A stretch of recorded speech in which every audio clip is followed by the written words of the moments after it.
Okay, this is our first session of at-home notes on our concept parts of speech. We are attempting to answer the lesson essential question, how does a person identify the parts of speech? Our objectives for this evening will be that you will be able to define parts of speech, noun, verb, action verb, linking verb, helping verb, infinitive, and conjugate, and that too you will be able to identify nouns, verbs, action verbs, linking verbs, helping verbs, and infinitives. When I refer to the parts of speech, what I mean are the categories to which words are assigned based on how they function in a sentence. So we have many different types of words that all have different functions in a sentence. Those are our parts of speech.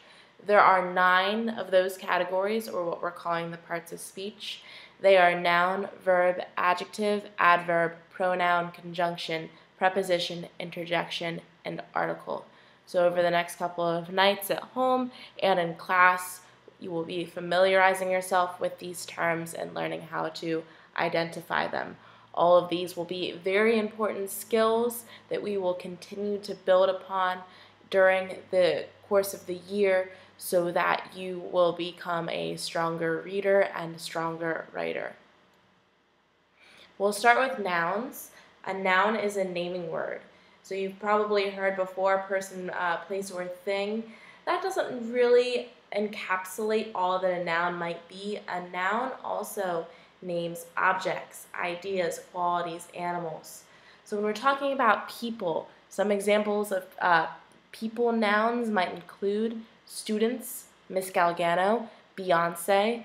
Notice that in some cases, we're dealing with nouns that are more generic, that can refer to any group of people that apply to that term, such as students, where at other times they're more specific names of specific people. We call these proper nouns, and these are the ones that need to be capitalized, like my name or Beyonce's name.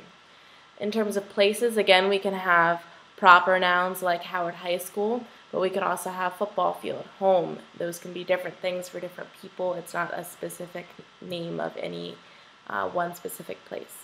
We also have objects like iPad, basketball, and chair. We have ideas, which I think are one of the more difficult ones because they're abstract things. They can't be things that are seen and felt like iPads can be, or a high school could be, or students. These are things that are felt, like comfort, happiness, relaxation. These are all ideas. Same goes for quality. I'm referring to the quality of a person or the quality of, let's say, I don't know, maybe your cat at home. So you might refer to your neighbor's generosity in lending you sugar when you needed it. Or maybe your dog's intelligence. He's really good at playing fetch. Or maybe your ex-boyfriend's arrogance. He's always lying and being a jerk. And then obviously animals, simple. Lion, tiger, bear. All of those are nouns.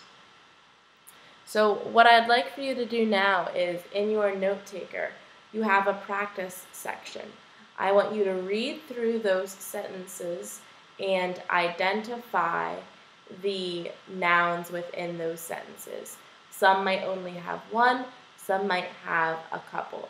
Now I have an example for you here, so go ahead and underline the nouns that appear in the first sentence on your note taker. This first sentence reads, he says he wants to grow up to play basketball like LeBron. Well, in this sentence, we have a noun that names an object, basketball, as well as a noun that names a person, LeBron. So we have 2 nouns in this sentence. Now pause the video and take a moment to return to your note taker and do the next sentences on your own, keeping in mind that some sentences might only have 1 noun while others might have multiple. All right, well, welcome back. Let's check your work to see if you properly identified the nouns in these sentences. Make sure to make changes to your notes if you missed any or if you did any incorrectly.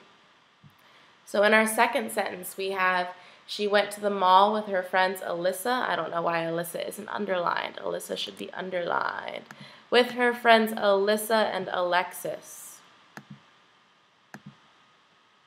So here we have a noun that is identifying a location, a place, the mall. Now friends isn't underlined. Was friends not underlined? Oh, no. My next noun in this sentence is another naming noun for a person, but it is a generic noun. It is the noun friends, because friends are a group of people. This one's tricky though, because then it names who those friends are, Alyssa and Alexis. So those are proper nouns that also need to be underlined. So within this sentence, I should have 4 nouns underlined. And our next one, we simply have 1. She's not good at hiding her anger. So we've got anger, which is a quality. She is an angry person. One hint that you could have here as to how to identify that this is a quality is that it has this possessive pronoun her in front of it. We'll talk more about pronouns later on, but that means that it is something that belongs to her. Nouns are the only thing that can belong to someone. So when you see this possessive pronoun her, it's usually a good indicator that the word that follows is going to be a noun. Now, it might be an adjective, and we'll talk about those more later, but the only thing that can really follow this possessive pronoun is either an adjective or a noun like anger. And last, I have no idea what she's talking about. Well, idea is a category of noun, so that works out nicely. That idea is also a noun. Oops, sorry, not last. One more. The last being, I hope to attend the University of Delaware. Now, some of you who maybe are already familiar with parts of speech may have left off the from the University of Delaware, knowing that that is an article. But for school names in particular, the University of Delaware, the University of Oklahoma, the University of Florida, that the is part of the school's name. So we're going to go ahead and underline it.